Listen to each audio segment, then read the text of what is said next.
Atlas stepped out of the tent, still adjusting his clothes, his mind spinning with questions he had no answers to. Morgana was still asleep inside. Though they'd been under a blanket, he couldn't shake the feeling that she had been wearing far less than she had the night before. And him? He'd woken up completely naked. Just what the hell happened last night? He checked his neck. No new bite marks. His hands, normal. No signs of transformation. His skin was still warm, still fully human. He even felt his throat and chest, noting that his body didn't just feel fine. It felt incredible. I feel like I could run around this island 100 times, he thought, amazed by the burst of energy flowing through him. Then, cautiously, he looked down. It's more tense than usual. No, it's normal. Totally normal. It's just the morning. Nothing weird. No, what am I even thinking? He shook his head quickly, trying to clear out the chaotic thoughts. Atlas tried to recall the night. He remembered entering the tent. He was exhausted. He went to sleep. So why did it feel like he'd let Morgana in? Did he actually do that? Seriously? I just collapsed the moment I hit the mattress, didn't I? He rubbed his face, groaning quietly to himself. He had no idea what happened, and he sure wasn't about to ask her. But still, damn. His chaotic thoughts screeched to a halt when he finally took in his surroundings. The barren, sandy ground that had stretched endlessly yesterday was gone. On its place lay a carpet of soft, vibrant grass, swaying gently in the morning breeze. Blossoms had sprouted here and there, small wildflowers painting the land with unexpected color. What the? Atlas's gaze swept across the area until he spotted Carrion and Edric at the far end of the island. What are they doing over there? He wondered. But even that didn't compare to the true surprise waiting nearby. His eyes shifted toward the spot where the aqua crystal had been placed the day before. The ground that had been dry and cracked was now transformed. A crystal-clear pond glistened in the soft glow of morning. Edric and Carrion walked up with wide, satisfied smiles. "My lord, I hope you had a restful night," Edric said with polite cheer. Atlas narrowed his eyes, suddenly suspicious. Do they know something? Did they hear anything? "Edric," he said slowly, "can you tell me something? I dug around this area and shaped it into a proper pond." Carrion interrupted quickly, speaking up before Atlas could finish. "Yes," Atlas replied a bit too fast, still caught off guard by everything. He crouched by the edge of the pond, cupping some of the water in his hands. The coolness hit him instantly as he splashed it across his face. "Oh my goodness. This water is so fresh, so clean." Atlas savored the crisp splash of cool water against his face. He noticed Edric and Carrion's focus had shifted. Their eyes were no longer on the pond. Following their gaze, Atlas turned, and there she was. Morgana stepped out of the tent, once again dressed in her elegant dark gown. Her expression was unreadable, as she glanced briefly in their direction, not saying a word. She carried a drink bottle in one hand and a snack in the other, making her way over to one of the camping chairs. Without so much as a second glance, she sat down and began eating casually, sipping from her bottle, like it was just another ordinary morning. Does she not remember anything either? Why is she acting like nothing happened? Before he could dwell on it any further, Edric spoke again, pulling him out of his spiral. "My lord." The fortress.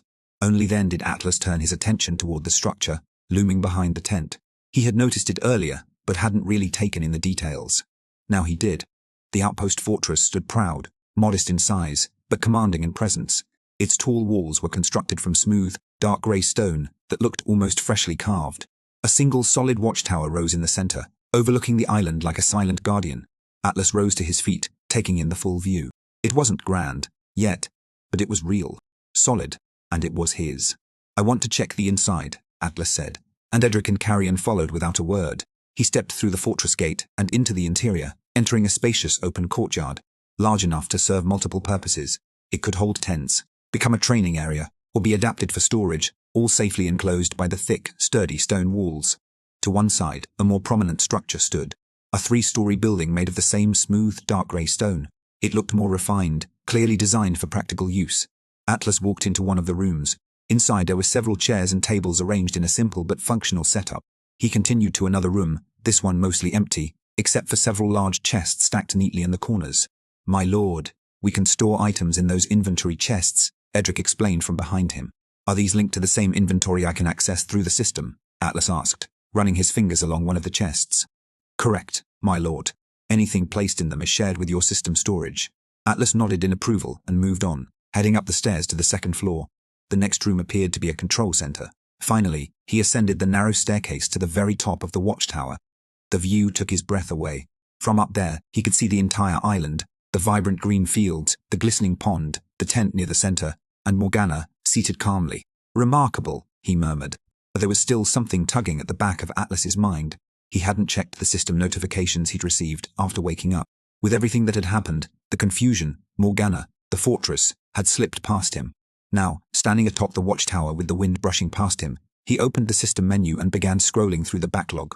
Congratulations. The Fortress Stage 1 has been successfully built. You have unlocked a new structure, residential huts. You have unlocked a new structure, teleportation pad. You have unlocked a new structure, lumber mill. You have unlocked a new structure, quarry. You have unlocked a new structure, mana well. You have unlocked a new structure, training grounds. You have unlocked a new structure, blacksmith workshop, Heimel. He could now build more structures, actual facilities that could support his team, expand their operations, and turn this floating island into something real. And more importantly, he could finally create proper housing. No more sleeping in tents or makeshift shelters. New task, assign a name for your island. New task, design your attires. New task, design your emblem. You have received 10 elemental stones. You have received 500 arcane shards. You have received 500 gold. Then the most important ones appeared. You have unlocked the island management feature. You can further develop your island and expand it by fulfilling certain requirements. You have unlocked the resource detection scanner. Atlas read through the notifications one by one. It was a lot to take in, but he managed to condense it into a few key takeaways. Several new structures ready to be built, a handful of tasks like naming the island, designing their attire and emblem, and some pretty generous resource bonuses. Arcane shards. He wasn't sure what they did yet. And 500 gold. He had no idea how much that was worth here. Then there were the bigger features, island management, and the resource detection scanner. He'll figure those out later. But first, he had a more pressing task. The name. He summoned the system interface again, a blank input field, waiting for him to define this place. His mind wandered back to the nature of everything he'd acquired so far. Something that fits the heart of it all. Gacha. After a moment of thought, he typed it in. Congratulations. You have named your floating island, Gacha Haven. A satisfied smile spread across his face as the notification appeared in bold letters. Nearby, Edric and Karian both noticed the change in his expression. My lord, that's a unique name, Edric said. It directly reflects the distinct nature of our floating island. I like the idea. Tarian blinked, clearly confused. I'm not familiar with this term. Gacha. Edric smirked, glancing sideways at him. Your world must be incredibly boring. What kind of place doesn't even know what gacha is? Atlas chuckled. Don't worry, Karian. You catch on soon enough. But for now, we've got work to do. Help me design our team attire and the island's emblem. Atlas opened the system interface for emblem design, half expecting a complex process, but to his surprise the system made it incredibly intuitive. With just a few verbal commands, or simple gestures, it generated templates, patterns. He took his time with it. He wanted the emblem to capture the essence of gacha, but translating that into a visual concept wasn't easy. After a few iterations, he found it. In the center he placed the silhouette of a die unmistakably symbolic of luck and chance. Around it he built a glowing futuristic portal. Once satisfied, he tapped the complete button. Then he moved on to attire design. Starting with his own, he created a formal lord's outfit, streamlined but regal, dark with silver trim, and a long flowing cape, bearing the new emblem on the back. When everything was finished, he confirmed the setup. Task design your emblem complete. Task set up the attires for the island's inhabitants complete. You have received a full set of lord's attire. You have received a lord's cape. Every subordinate current and future will receive attire, customized to match their role and personality. Atlas smiled as the wave of confirmation scrolled past his vision. Then, as if summoned by the system itself, several neatly folded pieces of fabric materialized in front of him. He reached out and touched the material. It was impossibly soft, smooth, yet sturdy. Edric and Karian received their attire moments later. Edric's outfit bore a close resemblance to his usual sharp executive suit, though with cleaner lines, upgraded materials, and a distinct emblem stitched onto the lapel. Karian also received his designated attire. Surprisingly, the system included an automatic equip feature. With a simple command, their current outfits were replaced in an instant. Atlas glanced down at himself. His new attire was primarily dark, trimmed with bold, deep gold lines that formed elegant geometric patterns across the chest and sleeves. He turned his gaze toward his subordinates. Edric looked just as poised and polished as ever, though his new outfit added a touch of authority. Karian, on the other hand, his transformation was the most dramatic. The outfit gave him an almost noble edge, something more refined, layered over his usual combat readiness. But then, Atlas paused. Where had their old outfits gone? My lord, we really like the emblem's design. And these new outfits too, Edric said, with a satisfied nod. They're sharp and quite eye-catching. Atlas tilted his head. Actually, I was just wondering, where did your previous outfits go? And Karian, What about your greatsword? We were summoned with our storage spaces still intact, my Lord Carrion explained, though the capacity is smaller now than it was just before I was summoned. Ah, Atlas said thoughtfully. So that's why Morgana's scythe disappeared after I gave it to her. It made sense now. Items tied to them simply return to their own inventory spaces, unless actively equipped. Atlas scanned through the various new structures that could be built and checked which ones already had enough materials. One structure could be built immediately, the teleportation pad. However, he needed to be certain this was the right choice before proceeding. Luckily, he had experienced people by his side, people who had already built their own floating islands. He definitely intended to use their knowledge to avoid any early mistakes. Now tell me what's the best thing to build after the Fortress Atlas? Asked. I want to hear from you first, Carrion. My Lord Carrion bowed respectfully. Resources are crucial for developing the land, and there are different types. Some can be gathered directly, using structures like a lumber mill, and others. Atlas nodded as he laid out the structures that were currently available for building. My Lord Edric spoke up. I believe the teleportation pad should be our next structure. It will allow us to travel to the lower lands and also explore nearby floating islands. Teleportation pad enables travel between nearby floating islands and the lower lands. Materials needed: 20 mana crystals, 50 iron, 5 elemental stones. Agreed, Atlas said with a grin. Jackpot. Let's build the teleportation pad. You have spent 20 mana crystals, 50 units of iron, 5 elemental stones to build teleportation pad. The building process will take 4 hours. 4 hours, plenty of time for Atlas to regroup and prepare. He already had a plan. Pull more gacha, collect more weapons, tools, even potential allies. Anything to strengthen Gacha Haven during this critical early stage, but more than that, he gained something far more valuable after summoning Morgana. Refocusing on the Gacha banners, he considered his next move. The first banner had already landed him. Morgana as an exclusive character. What could he pull next to bolster his team further? Wait. Jackpot. Tell me what happens if I pull from the exclusive character banner and get Morgana again. Are we about to have 2 of her walking around? Host. Duplicate characters don't just sit around. They enhance the original. When you pull a character for the first time, you get them at their base level 0. And if I've already maxed her out, what then? What do I get if I keep pulling her? In that case, you'll receive arcane shards instead. Arcane shards. I picked up some of those while building my fortress. What exactly are they? They re a special currency. You can trade them for gacha tickets. One ticket costs 160 arcane shards, same price, whether it's for the standard or exclusive banner. You earn more by completing quests, winning battles, hunting rare creatures and hitting milestones in the floating islands. Basically, as long as you stay active and keep progressing, you'll keep earning arcane shards, and that means more tickets, more pulls, more chances to power up. 160 per ticket, huh? Noted. Atlas found himself growing restless. He decided to run another round of pulls, but hesitation crept in. Which banner should he go for? Luck had already smiled on him once he'd snagged Morgana in just 10 pulls. Then with only 20 more, he landed her signature weapon that left him with 20 exclusive tickets in hand, plus 50 more. His thoughts drifted to the standard banner. There, 5 featured characters and their signature weapons were all up for grabs in a single pool, with 100 pulls lined up. It was a real shot at expanding his team or landing one of those powerful weapons. Tell me something, Jackpot. Is it better to use all the tickets at once, or pulling all 100 in one go can give you a massive boost all at once? However, to here is something important you should consider. And what's that? The gacha system evolves depending on your current state. For example, if you pull an S-tier character at level 50, their stats and abilities will be noticeably weaker than if you pulled the same character. But hitting higher levels isn't that hard, Atlas pointed out. True, but T here is also a 10 chance. The gacha adapts to your most immediate needs. That includes your team composition, weaknesses, and even recent battle performance. So it's better to use the standard tickets bit by bit. It won't make a dramatic difference, but yes, gradual pulls are slightly more beneficial in the long run. Appreciate the clarity, Atlas said with a nod. He pulled out 10 standard tickets, smirking as he tossed them into the air.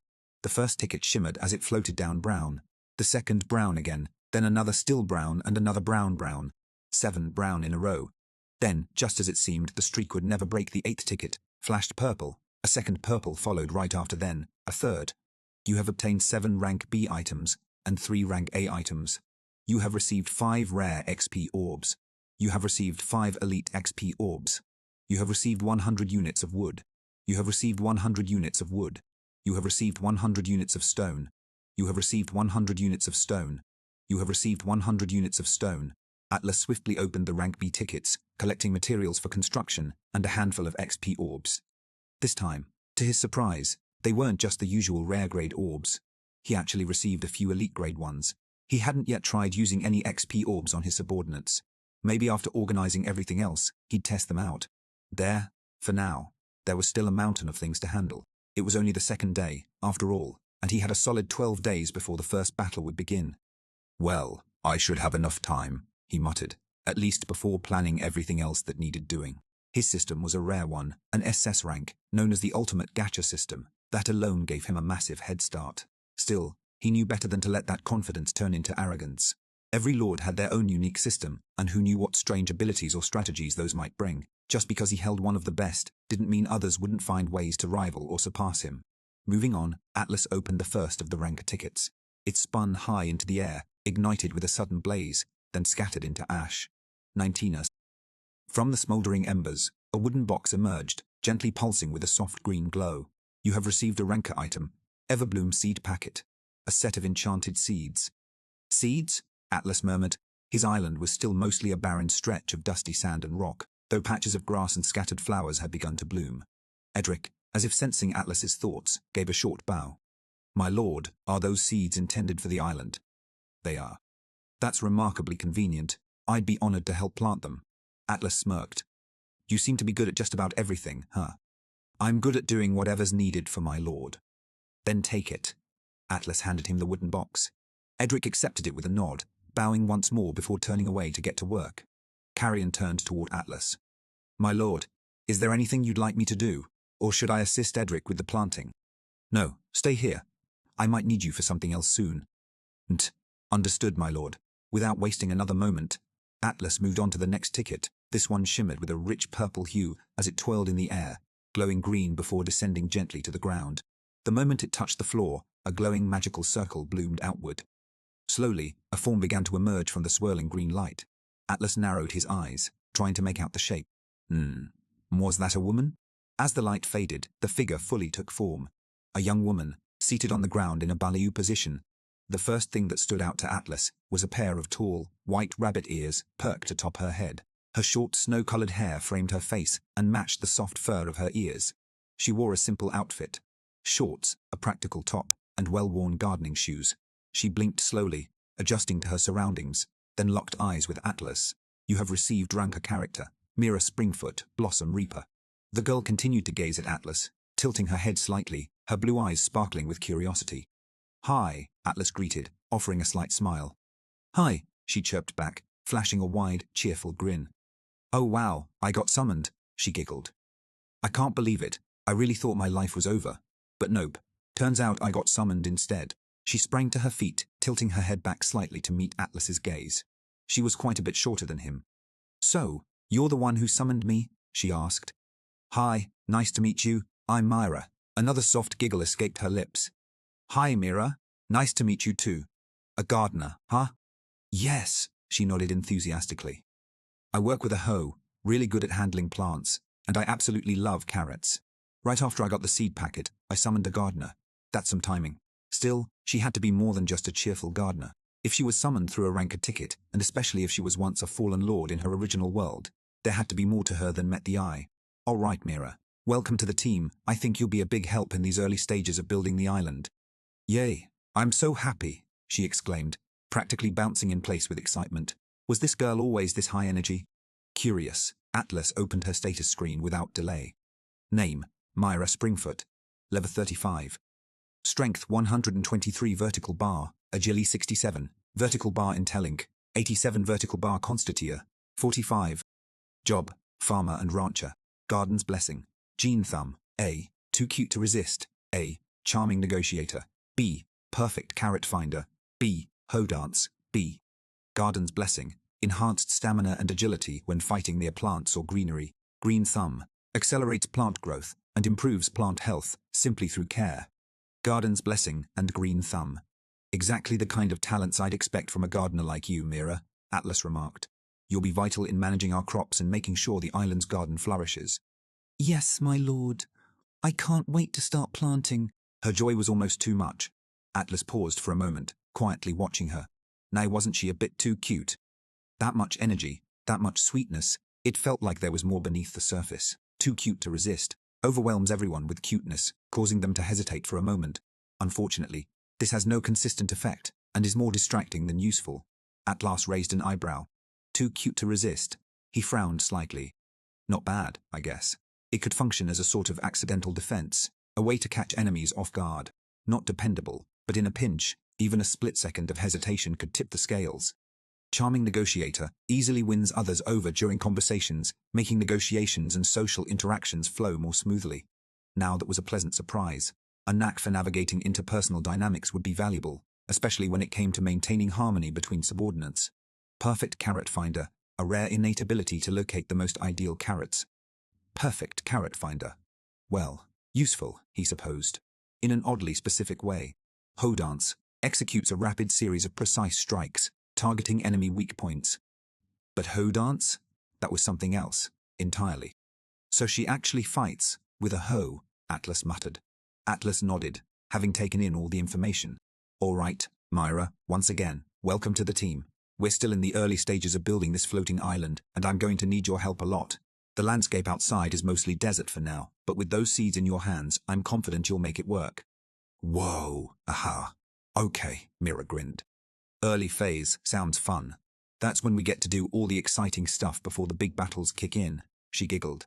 Not long after, Carian stepped forward and accompanied Mira outside the fortress. The bunny girl bounced cheerfully at his side. Wow, you're huge. Do you like carrots? She asked, tilting her head up with innocent curiosity. No, I prefer meat, but I don't eat rabbits. Good to know, Mr. Dragon Warrior. My body's mostly human anyway, so don't get any weird ideas. I said. I don't like rabbits. Stop it, Mr. Dragon Warrior. You're making it sound weird, she said, bursting into laughter as they wandered further from the fortress. Atlas took a deep breath, time to open the next ranker ticket. What would it be this time? Another character? A weapon? Or perhaps some unique item unlike anything he'd seen so far? The next ticket burned away, and suddenly, a massive object materialized before him, nearly filling the entire room. Oh, it's too big. What is this thing? Atlas muttered, instinctively stepping back to make room. Nicomering before him was a floating chunk of land.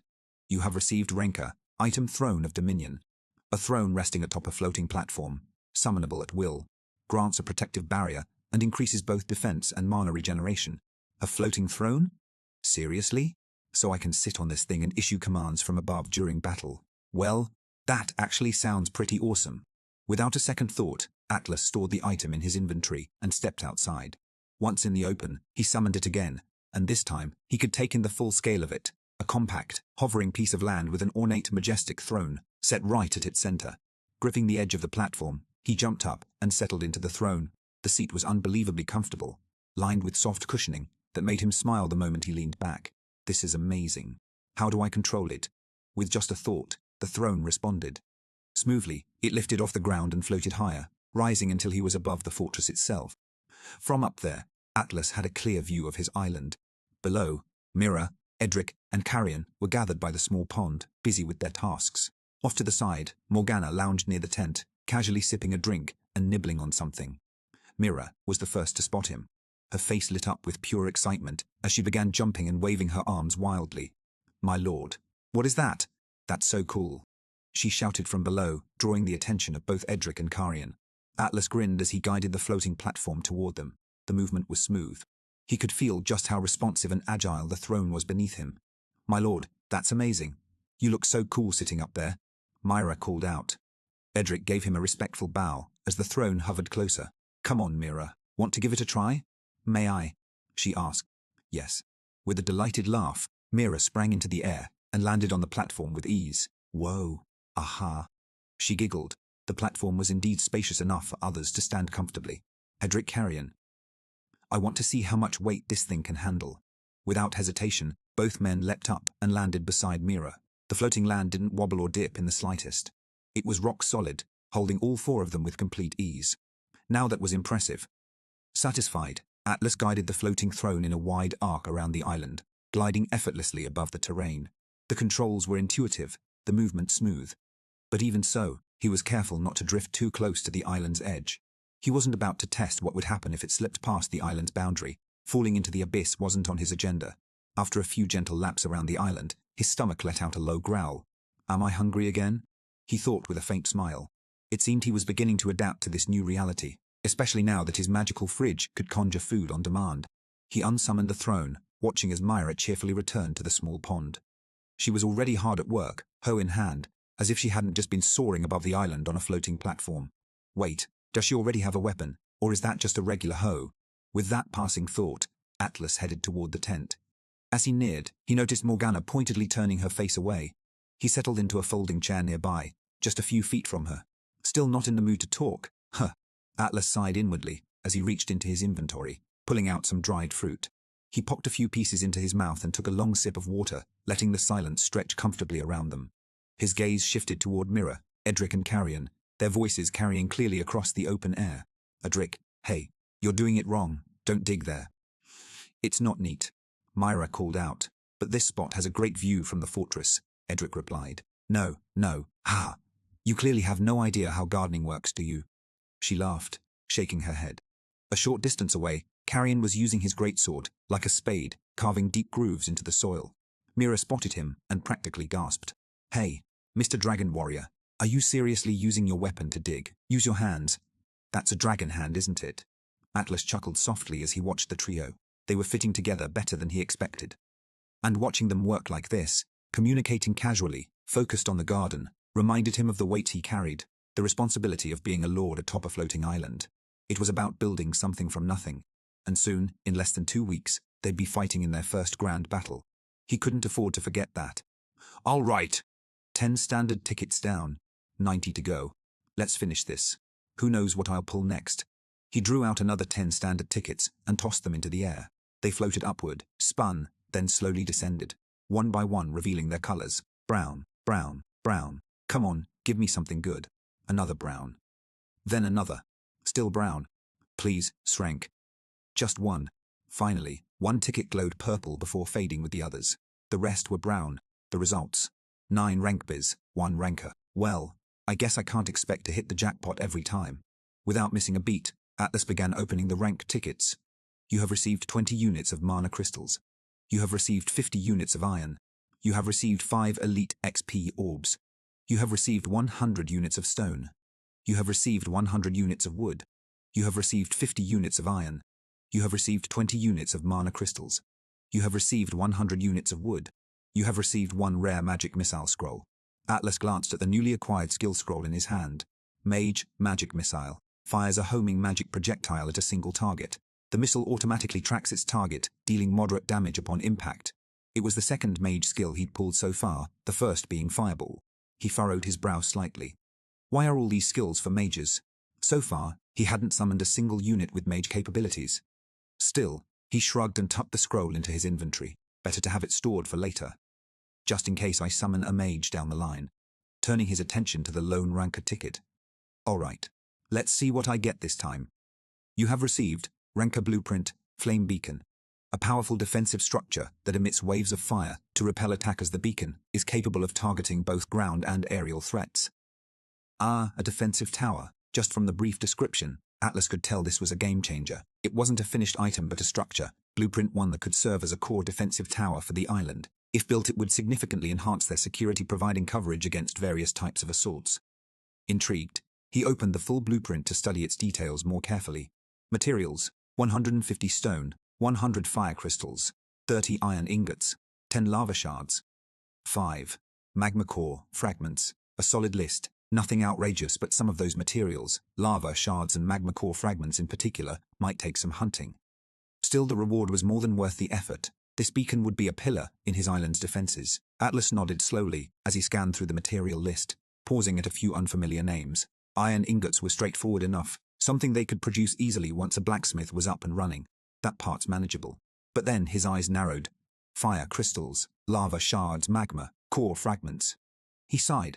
There was no immediate information about where to find those rarer resources. Items like that were usually harvested from other islands or dropped by specific monsters. Even then, he'd need more details to know exactly where to begin looking. Of course, there was the faster option, the marketplace. Many lords put up excess loot for sale, things they didn't need from their own hunts. That's where gold came in, and Atlas had some of that. 500 gold, he muttered, wondering if it would be enough to buy the materials before the battle began. Time was running out. It had now become a race against the clock. He stood from the chair. Morgana glanced in his direction, briefly, then turned away again. At least she wasn't trying to stab him today. That was progress. Especially with Mira around, the most delicate-looking member of his crew by far, and well, she did kind of look like food. I mean, she is a rabbit, right? Atlas thought, glancing over at her.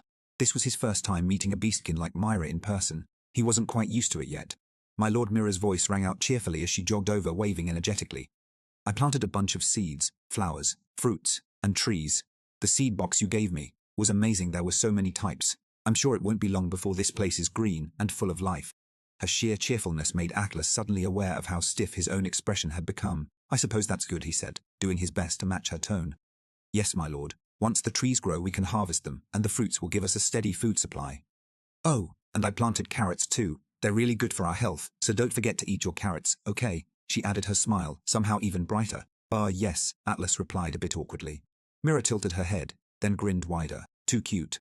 Cough. Atlas blinked, snapping out of his thoughts, as Edric loudly cleared his throat nearby. My lord, Edric said calmly. Atlas turned to him, then glanced back at Mira, only to realize she was holding a hoe. Wait, when did that happen? Was she about to stab him with it? No, right, could that actually be? How too cute to resist worked lure in the target with adorable charm. Make them drop their guard and then bam, death by hoe. Suddenly Mira's radiant smile looked a little more suspicious. Mira, catching the confused look on his face, tilted her head in perfect imitation. My lord, what's wrong? Are you tired? Do you need something to drink? Or maybe some food? No, I'm fine. Are you sure, my lord? She asked sweetly. I'm actually really good at massages. Would you like one? No, that's not it, he said quickly, clearing his throat. I just needed to talk to all of you. That's why I came over. Yes. Damn it, too cute. Atlas tried to center himself, though his eyes drifted once again to the hoe she was holding, positioned right in front of her chest. Hee, my lord, Mira giggled suddenly, following his gaze. Why are you staring there? His eyes widened. Oh no, I wasn't looking at your. He waved his hands. I meant the hoe. I was just wondering if you were planning to stab anyone with it while they're distracted by your cuteness. Oh, so you do think I'm cute, my lord. The teasing giggle that followed was lethal. Enough. Mira, too cute. Cough. Atlas forcibly dragged his mind back on track as Edric cleared his throat again. Atlas took a deep breath, then opened his inventory, revealing the list of materials needed to build the flame beacon. Time to focus. Edric nodded thoughtfully. My lord, first of all, this is excellent news. Acquiring a defensive structure of this caliber this early is rare, but as for the materials, it's not impossible though. We'll need to track down where to find them. He continued. We can harvest fire crystals from volcanic areas or magma-rich zones. Defeating magma-type monsters will drop lava shards, and if we take down their stronger variants, we'll be able to collect magma core fragments. So, we need to locate an island with that kind of terrain, Atlas asked. Yes, my lord. Either a volcanic island or possibly another lord's territory with similar geography. Ideally, we should construct the tower before the first battle begins. Atlas nodded slowly, already thinking ahead.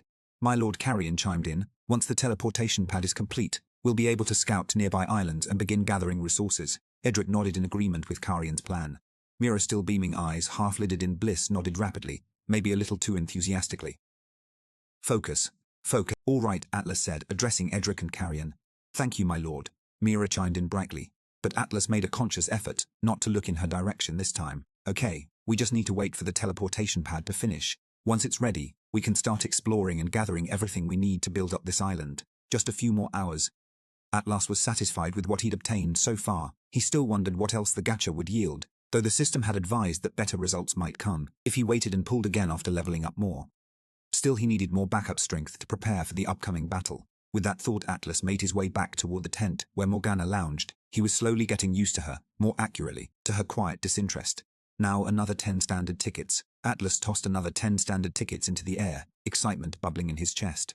What would the gacha give him this time? Come on, ranks. You have obtained 8 rank B items and 2 ranker items.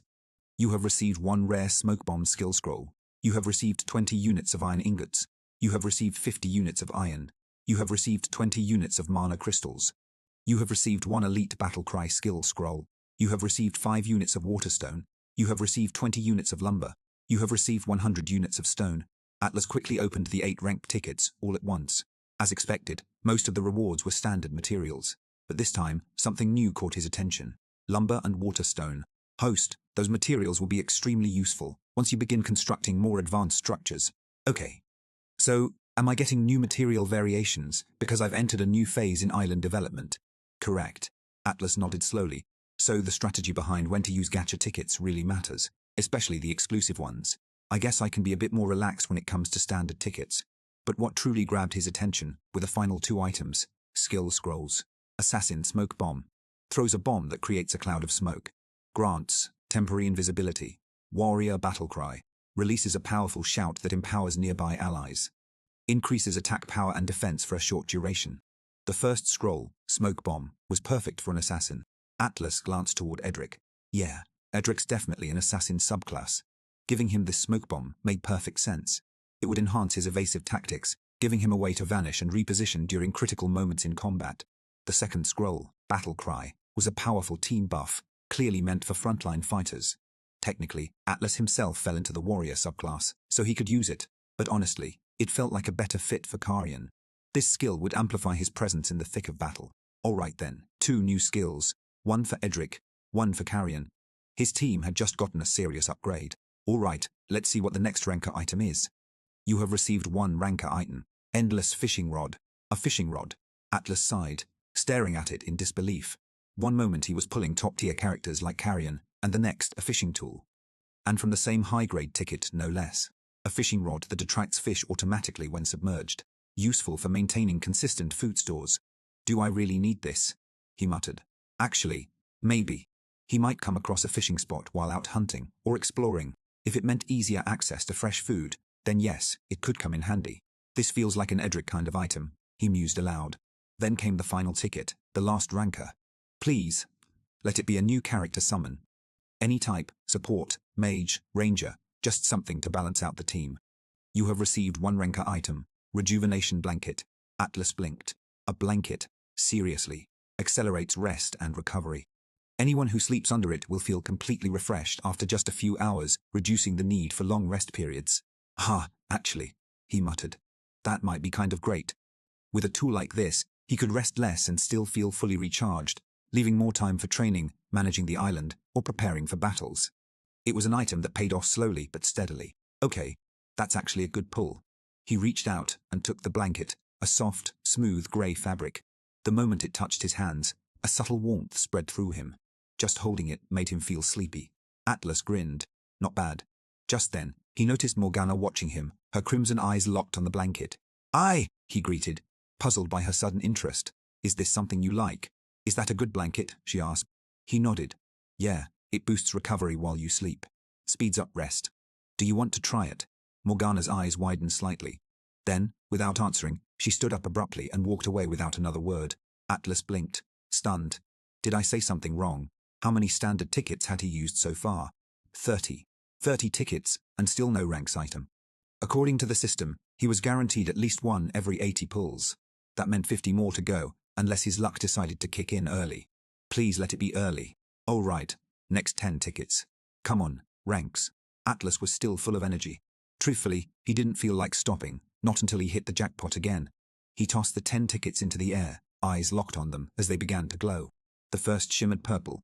A good start. He smiled. Then, brown, brown, brown. Still brown. Come on, at least give me 2 purples. The final ticket hovered longer than the others, its color shifting slowly, teasingly, and then it flared red. Yes, he shouted. Ranks. A ranks item on the 40th pull. This had to be a good omen. You have obtained 8 rank items, 1 ranker item, and 1 ranks item. It really was starting to feel easier the further he went.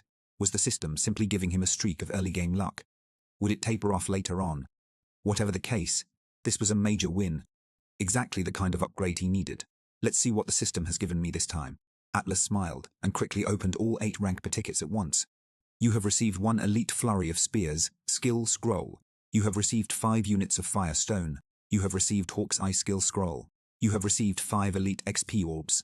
You have received 100 units of wood. You have received 5 elite XP orbs. You have received 5 rare XP orbs. You have received 20 units of iron ingots. 2 skill scrolls, and another 20 iron ingots, Atlas noted with a satisfied nod. That should be enough to start building the flame beacon. He turned his attention to the 2 scrolls. Warrior Flurry of Spears. Unleashes a rapid series of spear strikes on a single target.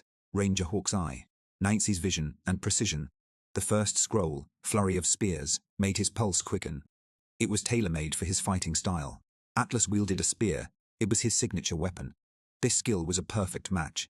Without hesitation, he decided to claim that one for himself. As for Hawk's Eye, it was clearly designed for a ranger class. While no one on his team quite fit that role, yet it was a valuable asset to keep in reserve. Eventually, someone would come along who could use it. He stored away all the items he'd just received. 2 tickets remained, still floating in the air. One glowing purple, the other radiating a brilliant red. He reached for the purple one first. As it burned away in a swirl of light, a large cylindrical shape appeared before him. Wait, not just a cylinder. A bell. A massive, yellowish-brown bell thudded softly onto the ground. You have received Ranker item. Community bell. When rung, it boosts the morale of all allies within hearing range. Atlas stood up and carefully lowered the heavy bell to the ground. He let out a quiet sigh. This wasn't exactly what he'd been hoping for. A character would have been more valuable, more practical. Still, he couldn't deny that an item like this had its place. This could be perfect for the watchtower, he murmured. If war breaks out, someone could ring it to rally the troops. Morale could make or break a battle. The bell could raise spirits and give people hope during the chaos of war. After all, war here wasn't like war in a game. Death was real, permanent. Once someone fell, there was no coming back, no second chances. That's why convincing mercenaries or awakened fighters to serve a lord was no easy task, but summoned subordinates, like the ones he had, were different. Bound by the system, they answered his call, whether they wished to or not. Every lord ruled over more than just a patch of land. These floating islands were living, breathing communities. Some had grown into vast territories, home to millions, and every one of those people lived under the command and protection of their lord. All right, now for the ranks ticket. His anticipation surged as he reached out. Would it be a powerful item, a legendary weapon, maybe a new character to join his growing team? One final ticket remained, the glowing red ranks ticket, still floating gently in the air. Unbeknownst to Atlas, Edric, Carrion, and Mira had all moved closer, drawn in by the tension. My lord, Myra said, please give me a new friend. Maybe something small and cute I can play with. She giggled. Without another moment's delay, Atlas reached out and tapped the ticket. It began to spin rapidly in the air, energy crackling around it. Then it slowly descended, trailing light as it touched the ground. A green aura spread outwards, a glowing, magic circle formed beneath it, pulsing with the same vibrant green the ticket was swallowed into the earth. This has to be a character, Atlas whispered. Then it happened. Vines erupted from the ground, entwined with bark and glowing threads of energy. Flowers bloomed in midair as the figure began to take shape. Atlas leaned forward, eyes wide with awe. Yes, it was definitely a character. As the form fully emerged, he saw her clearly, a woman, graceful and serene, her very body woven with nature vines curled around her arms, blossoms decorating her golden hair. She stood calmly, surrounded by the essence of life itself, an elegant fusion of nature. Atlas grinned, his excitement cresting into satisfaction. You have received Rank's character. Lyrassa. The floral healer. The first thing Atlas noticed was the scent. Even Mira paused mid-step, her nose twitching as she sniffed the air. The fragrance was unmistakable, soft, floral, and overwhelmingly calming. It was as if they were suddenly standing in the heart of a blooming garden, and the scent was coming from her. Atlas glanced at the girl they had just summoned. She met his gaze with calm eyes, tilting her head slightly before a slow, deliberate smile curved across her lips. Is she always this slow? She looked down briefly, and for a moment, Atlas half expected to see roots anchoring her to the ground. But no, her feet were bare, but human. Hi, welcome, Atlas said, breaking the quiet. The girl gave a graceful bow, her every movement as slow and fluid as water. Thank you for your kindness in summoning me, my lord, she said softly. I hope I can assist you in securing victory. I am a healer. My name is Lyrassa. Atlas felt a headache coming on. It was like watching a video stuck on 5 times speed. Can she pick up the pace a little? She had to be some kind of nature spirit. There was no way a normal person carried that kind of aura. Nice to meet you, Lyrassa. I hope we can work well together, he said politely. Wah, haha, Mira exclaimed. She skipped over to Lyrassa, eyes shining with curiosity. Hi, I'm Mira, and I love carrots. Hi, Mira, Lyrassa responded. Without hesitation, Mira reached out and ran her fingers along Lyrassa's arm. Whoa, your skin is so smooth, I love it. Then, with a mischievous grin, she leaned closer, her eyes flicking toward Lyrassa's chest. That part looks super smooth too. Mira, Atlas called. Yes, my lord. She turned to him innocently. Are you curious too? Do you want to touch it like I did? No, I mean, Atlas stumbled over his words. Off to the side, Edric sighed deeply and massaged his temples. Carrion, meanwhile, tactfully turned his head away, as if pretending none of it was happening. Give Lyrassa some space, Mira, Atlas said at last. Mira giggled. Thank you, my lord, for giving me a new friend. Please summon more like her, or even some male friends too. Someone as cute as Mr. Dragon Warrior, or as serious as Mr. Stiff Face. Stiff Face, Edric echoed under his breath. Dragon Warrior sounds fine, Carrion said smoothly. Mira turned her full attention back to Larassa, leaning in and sniffing the air around her. I love your scent, she said brightly, spinning around to face Atlas with her usual radiant smile. My lord, Larassa smells just like flowers. Larassa let out a soft laugh. Apologies. My body tends to release floral aromas. I hope that's not unpleasant. No, it's amazing. Myra beamed so sweet and calming. Atlas exhaled with a small smile, watching the two of them interact. Yeah, seriously, he murmured, half to himself. Larassa's scent makes this place feel like a blooming garden. Larassa turned to him and gave a warm, graceful smile. Thank you, my lord. I'm glad it brings you comfort. But now, it was time to get serious. He needed to know exactly what Larassa could do. Let me check your status. All right. Yes, my lord, Larassa replied with a gentle nod. Name Larassa. Level 61. Strength 64 vertical bar. Agility 48 vertical bar. Intelligence 432 vertical bar. Constitution 123 vertical bar. Stamina. Job support. Davadant auras. Nature's resilience. A nature's staff. A forest heartbeat. Nature's perfume. Flower song B. Level 61.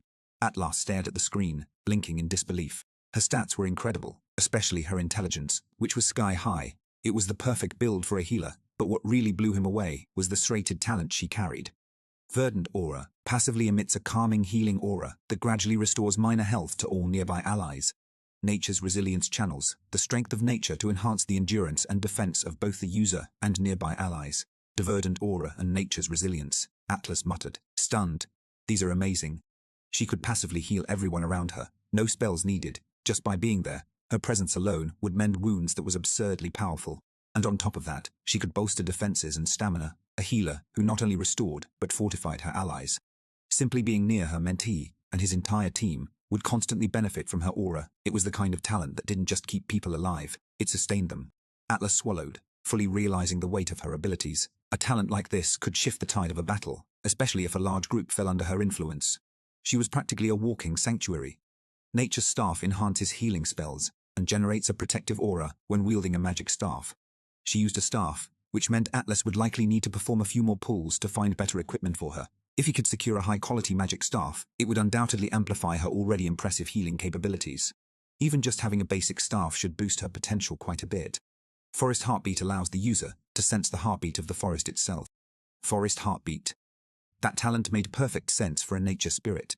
It likely gave her the ability to feel subtle changes in the natural world, like an early warning system. This ability would be especially valuable during monster hunts, giving the team advance notice of danger or approaching threats.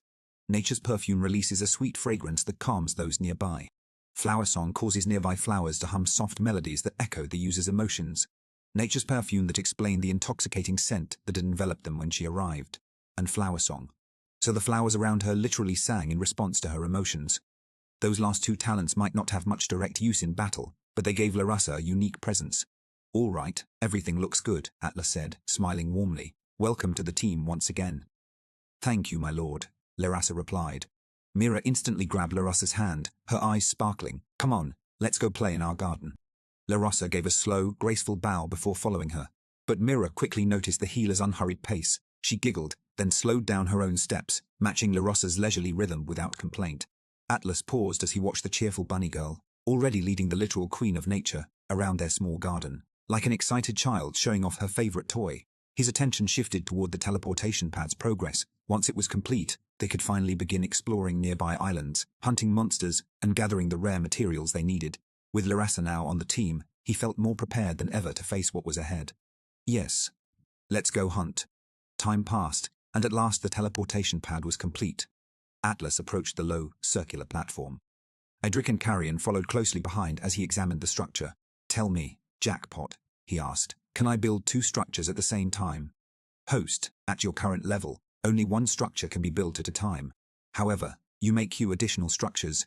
Once one is completed, the next will begin automatically, provided you have the required materials. Right, good, Atlas said with a nod. He had already decided on their next build, basic residential huts. With more people now living on the island, proper shelters had become a necessity. Sleeping out in the open wasn't sustainable. Not for morale, and certainly not for their health. He figured they would need at least 3 huts. Edric and Carrion could probably share one without issue, but when it came to the women there was another matter. The thought of Morgana being forced to share her quarters with Mira and Larassa felt like inviting trouble. Alright, jackpot. Queue up 3 basic huts. Understood, host. Task initiated. Atlas folded his arms, satisfied as the construction queue activated. After setting up the construction queue, Atlas summoned the interface for the teleportation pad. To his surprise, it had unlocked a rather useful new feature. He could now view the exact location of his floating island on the world map of New Earth. There it was, the Gacha haven, suspended high above a vast desert region on the Saharasia continent. Saharasia, an entire landmass almost completely swallowed by desert. It made sense now why the climate here was so hot and arid. Only a small portion of the continent was actually inhabited. This continent was once part of what had been known as Asia before the great cataclysm that reshaped Earth nearly 2,000 years ago. The western regions, now covered in endless dunes, had become Saharasia. The remaining larger landmass was renamed Pangaea Nova. And as for Atlas, before becoming a lord, he'd lived on Pangaea Nova, more precisely in the equatorial island chain known as the Indo-Pacific Union. Somehow, he had been summoned across continents, transported all the way here to Saharasia, in what felt like the blink of an eye. If he ever wanted to return to where he came from, it would require a long and arduous journey. His island would need to travel an immense distance, across continents. He stood still for a moment. His mind wandered back to the betrayal from his former party members, the ones who had pushed him into that ravine. Were they still alive?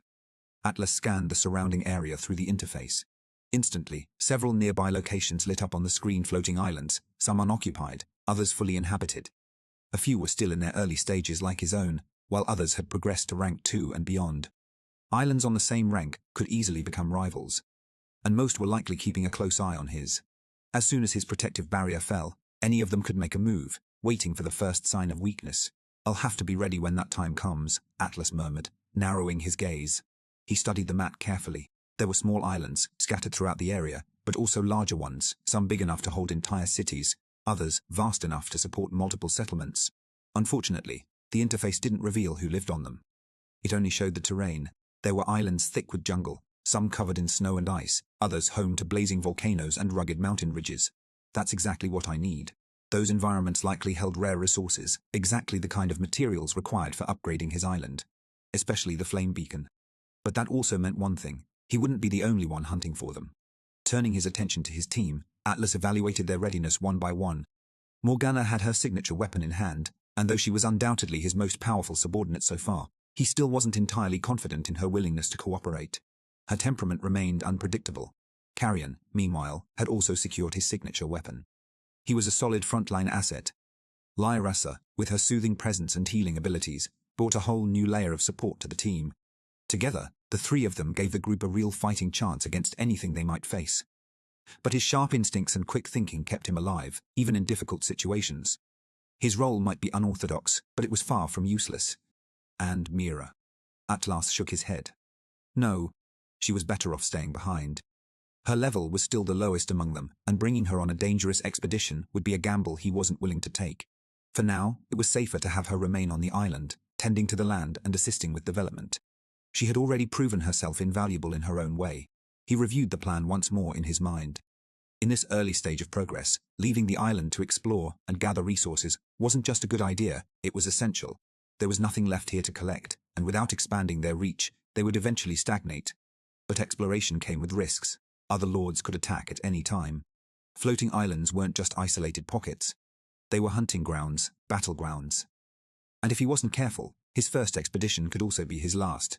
Tell me, jackpot, Atlas asked, is there an easy way to return to the island, say, if we get ambushed during the expedition? Host, you will receive a one-use token that opens a portal back to your island. All party members must be standing within the circle to be transported. However, take caution. If anyone else steps into the portal, there's a high chance they'll be brought along as well. Atlas frowned. That could be a problem. Before he could dwell on it further, Morgana approached and made her way toward the teleportation pad. Are you going to activate this thing or not? She asked in a flat tone. Atlas gave a faint smile, amused. Clearly, the vampire queen was growing restless. She wasn't the type to enjoy being confined, especially not to a small, underdeveloped island like this. Her old domain must have been enormous before she was summoned. All right then, he said. Let's go explore. With a swift motion, Atlas summoned his floating throne. A floating platform materialized beneath it, hovering steadily in the air. He leapt up and took his seat. Edric and Carrion followed without hesitation, landing smoothly on the platform. To his surprise, Lyrassa drifted upward as if weightless. She sat near the edge, her legs gently swaying over the side. Then, Morgana floated up and touched down beside the throne. Instead of standing, she settled casually onto the armrest, legs crossed.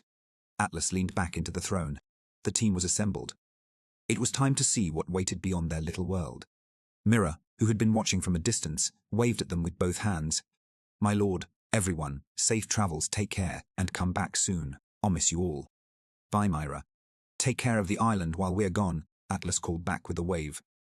He turned to the teleportation pad and activated it, selecting their destination. "Transporting you to the destination floating island Flare Peak." A pillar of light shot upward, surrounding them in a burst of swirling energy. In an instant, their forms dissolved into the magic, and they were gone. Their vision cleared just as a deafening crash erupted around them, followed by a bone-shaking roar that echoed across the terrain. Atlas instinctively raised an arm, squinting against the sudden brightness. They had arrived. Atlas scanned their surroundings quickly. They were on a hostile volcanic island, and who knows what they might encounter there. Atlas landed on volcanic ground, surrounded by blackened trees and snaking rivers of molten lava. The heat was suffocating, and for a brief absurd moment, he wondered if his hair might actually catch fire. This terrain is extreme. More than he'd expected. He swallowed hard at the thought of a single misstep. One wrong move, and a foot could plunge directly into one of the glowing magma streams, winding through the cracked earth. Then came the roar vibrating through the air. Moments later they appeared. From all directions, a pack of monstrous beasts charged across the scorched terrain. Their bodies glowed with heat, their skin cracked and layered with molten rock. Lava Hound LV-56. Lava Hound LV-61. Aren't these levels a bit too high? Among his team, only Morgana matched them in raw, level, and even then just barely. My Lord Carrion rumbled, "They're nothing but toys. I'll hunt them all down myself." Atlas glanced sideways. Morgana was still beside him, leaning softly against his shoulder, with an unreadable expression. Wasn't she ignoring me before now? She's leaning on me. The lava hounds growled, their molten jaws dripping heat. But before he could even process the incoming threat, a new sound filled the air. A low mechanical buzzing that rapidly grew louder. From multiple directions, another wave of monsters approached. This time, massive beetles burst into view. Lava Beetle LV-48. Lava Beetle LV-53. They were surrounded, trapped in the heart of hostile territory, monsters closing in from every direction. The odds didn't favor them. This could spiral out of control fast. Carrion stepped forward without hesitation. "Carrion, are you sure about this?" "My lord, I can handle it," Carrion replied, calm and confident. Then, without waiting for a response, he leapt down into the chaos. Lava hounds surged toward him, instantly converging from every side. In a blink, he was buried beneath a storm of claws and fire. "Wait, Edric, you don't even have a proper weapon," Atlas shouted, alarmed as Edric followed suit and dropped into the fray without hesitation.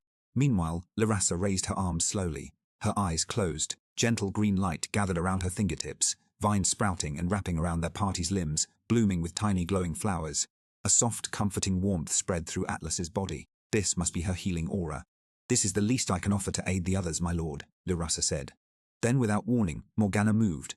Her figure blurred into motion, leaping gracefully from the platform. In the air, her scythe materialized. And just like that, all of them were in the thick of battle, engaging the horde of snarling beasts with swift, brutal efficiency. These monsters hadn't ambushed his team. No, it looked more like the monsters had become prey to his group of restless monsters, who had been starved for battle, now unleashed. Amid the drifting clouds, a floating carriage glided through the sky.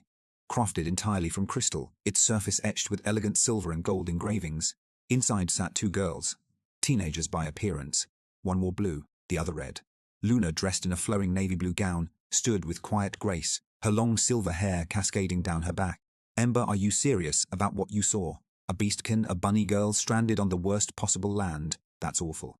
We have to do something." Ember, clad in a sharp red and black asymmetrical outfit, lined with flame patterns, calmly adjusted her crimson sniper rifle, peering into the distance through her scope. "See for yourself, Luna," she murmured. "I've got her in sight. A poor bunny girl, all alone on a barely developed island. I'd say the floating island's only been formed for 2 days at most. Then we have to go. If what you're saying is true, then she needs help. It's far too cruel to leave a beastkin in such a place." "Yeah, Luna, so far we've rescued 10 young female lords in similar situations," Ember replied. "Each of them was hanging on by a thread. But we gave them a fighting chance. and they're all still alive. Her gaze sharpened. And as the leaders of this alliance, we know what needs to be done. As the carriage hovered closer to the island, its outline came into clearer view. A small fortress stood at its center. Not bad for such a new settlement. But what caught their attention was the girl outside. Was she gardening?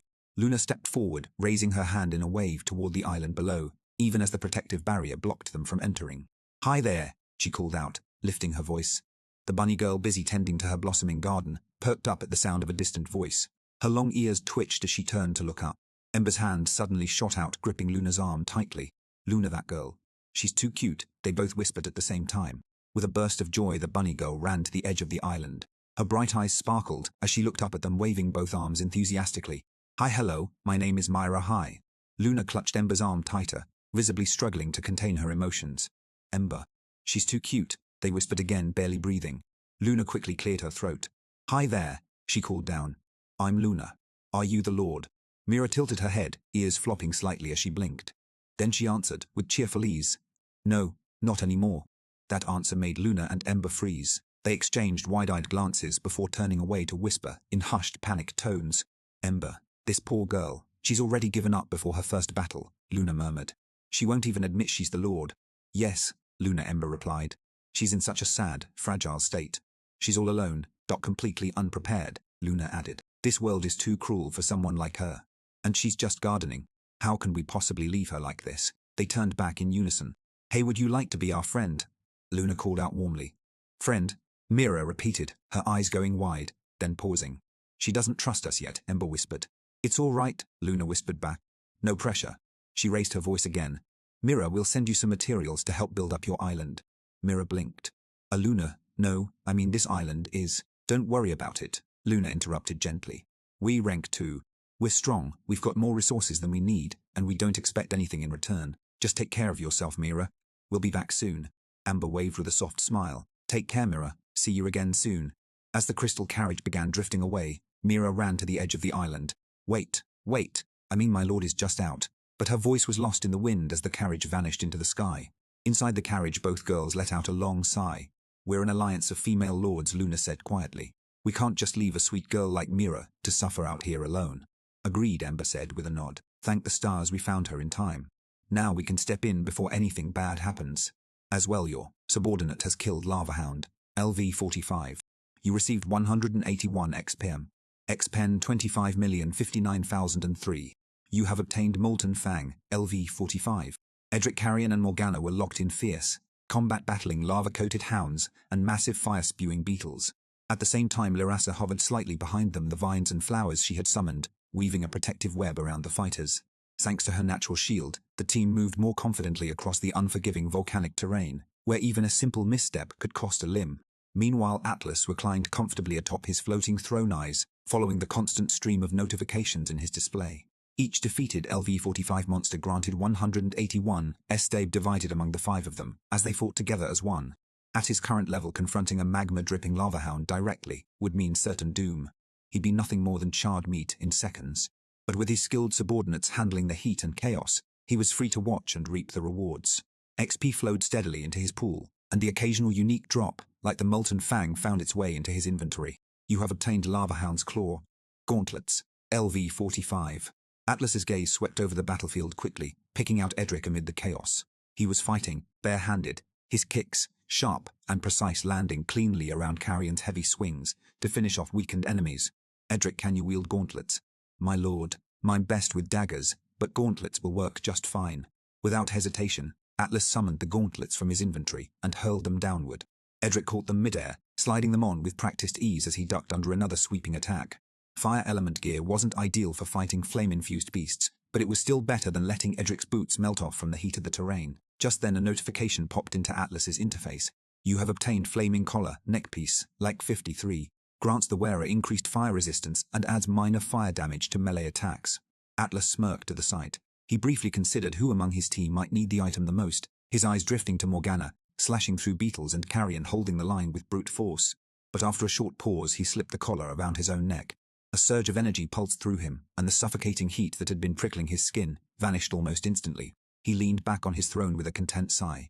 Now that was better. "You have obtained Molten Mandible Dagger, LV-57. And then perfect. A dagger, just what Edric needed. Atlas tried to follow the clash below, but the haze of heat and smoke blurred the action. He rose from the throne and stepped over to where Lyrassa sat, her legs swinging lazily over the edge of the floating platform. "My lord," Lyrassa spoke gently, "it would be wiser for you to remain seated upon your throne." Atlas offered her a faint smile. "You know, I won't always have the luxury of sitting up here in comfort, right? Give me a little more time, and I'll be down there fighting alongside them." Then raising his voice, he called out, "Edric." With a swift flick, Atlas tossed the newly acquired dagger toward Edric below. He caught it without missing a beat, immediately sidestepping a lunging lava hound. His body shifted smoothly, his stance adjusting in an instant as he slipped into a killing rhythm. Unquote. "Your subordinate has killed lava. Beetle, LV, 55. You received 444x. You have level up. Level 36. XP 6,913,505. It's been ages since I last leveled up." Finally it happened. He had gained a level, and this time he'd done nothing but sit back and monitor the constant stream of notifications, flickering across his vision. Reaching level 35 had been a brutal uphill battle, especially for someone once labeled a trash awakener. Name Atlas Blackthorn. Level 36. Strength 150 vertical bar agility, 54 vertical bar intelligence, 39 vertical bar stamina, 65. Available stat points. 10. Job the Lord. And armor. Class Warrior. Iron will B. Tactical Awareness C. Instinctual Command. C. Measured Strikes F. Unbreakable Routine. S. Reliable Aura. Iron Will possesses a tenacity that prevents mental or emotional breakdowns. Tactical Awareness gains an instinctual understanding of battlefield layouts, enemy positions and escape routes. Instinctual Command exhibits a natural tendency to be followed during high-pressure situations. Measured Strikes a knack for timing and spacing with a spear. Unbreakable Routine sticks rigidly to habits and schedules. A Reliable Aura emits a presence that fosters trust, leading others to feel confident in offering their reliance. Atlas sighed as he scanned his status screen. His only combat-related talent, Measured Strikes, was rated an abysmal F, essentially useless.